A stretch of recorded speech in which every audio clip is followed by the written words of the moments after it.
So, the season finale of The Owl House was last night, which unfortunately means the show will be going on a hiatus for a while. But with season 2 already announced before season 1 even started airing, now seems like a good time to talk about everything we can expect to see when the show returns, as well as all of our theories and predictions of where it can go from here. But before I jump into that, I want to remind you that this is the last chance for a while for you to get an Owl House parody t-shirt from our Teespring shop.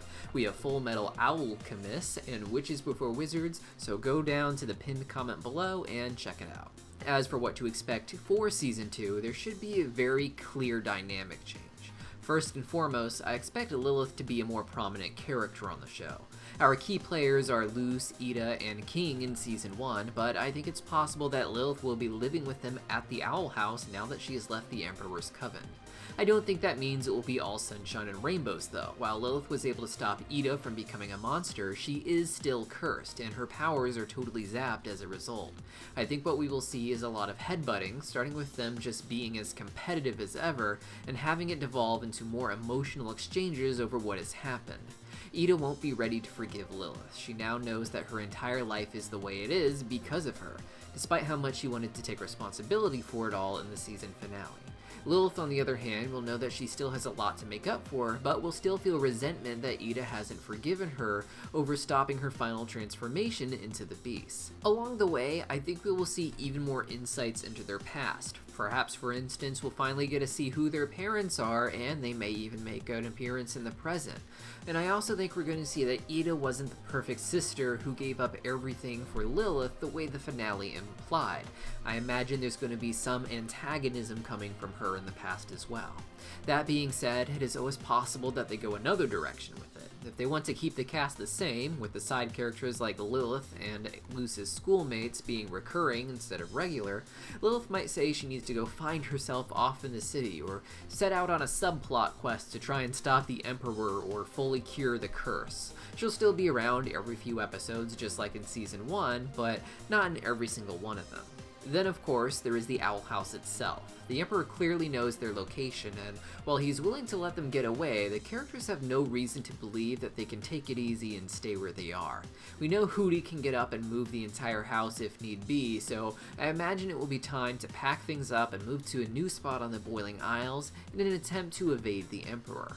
However, I don't think this plan will be very successful. The Emperor has made it clear that they will be watching over the Owl House to make sure they aren't doing anything that might hinder his plans, and I don't think that means they'll just be watching from a distance. This strange figure in charge of watching the Owl House wears a mask that looks a lot like Hootie, and it makes me think that there is some connection there, like they can see through Hootie's eyes or something to that effect.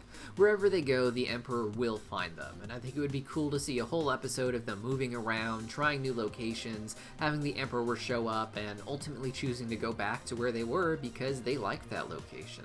Luce, meanwhile, will still be attending Hexside, but I think we will start to see her interest in the school falter. She is lucky in that she gets to learn about all different types of magic, but she is unlucky in that she can't actually practice large amounts of it. Potions can be helpful to her, assuming spells aren't used to enhance ingredients, and even the Oracle track could be of benefit with the help of a crystal ball, as well as beast keeping.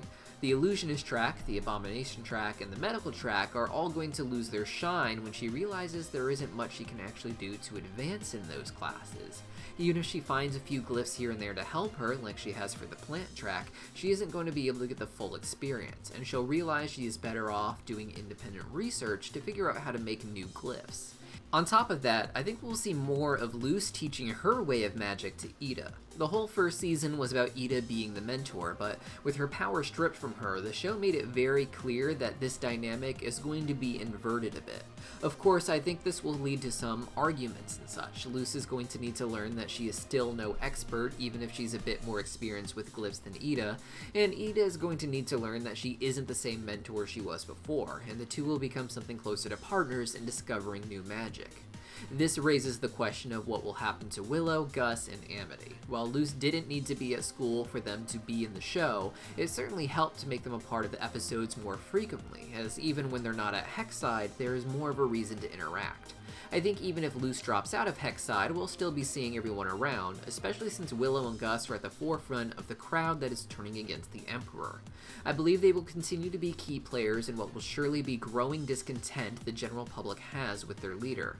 I think Gus may actually find a role of importance in that. While he certainly loves illusionist magic, I think he may realize that his coven wasn't for him, or at least it isn't the only coven he wants to be in. In Agony of a Witch, we see that he has far more interest in the Oracle's relic than he does in the Illusionist's relic. He may be the first of many to have signed up for a coven and regret his choice, helping to further turn people against the Emperor and his system. Amity, on the other hand, might bring some tension in. It is no secret that she has feelings for Luce, of course, and I think we'll continue to see that relationship develop in Season 2, but I think once it gets a bit more blatant, we will also see the two girls turn against each other. Even with Lilith being her mentor, I imagine that Amity won't be too quick to give up on her dreams of working for the Emperor's coven, especially with her parents constantly pushing her to be better and to attain a prestigious position. I wouldn't be surprised if a climactic moment in Season 2, quite possibly the finale, involves Amity making the choice to finally join the Emperor's Coven. After all, we do know that this is something they do at Hexside age. This will likely be a divisive move that ends whatever development her relationship with Luce had, though I don't think it will last forever. Every story needs a great betrayal, and every story needs that character to learn that they were wrong and return to help the good guys, just like what happened with Lilith and Ida. As the season progresses, I think we may also see more of the Coven leaders. So far, we have only heard references for them, and some have suggested that they have appeared in the backgrounds of episodes like the convention, but we have no confirmation yet. The fact that each coven has a leader, and we've been hearing more about them in the second half of Season 1, makes me think we will definitely be meeting them as the show progresses, and their own personal issues and conflicts may help bring about the change that Luce is going to inspire as the show goes forward. And finally, we have the Emperor himself, and his big plans for the human realm. We don't know what the Day of Unity is yet, but it looks like my theories about it being the convergence of all the witches' magic were dead wrong.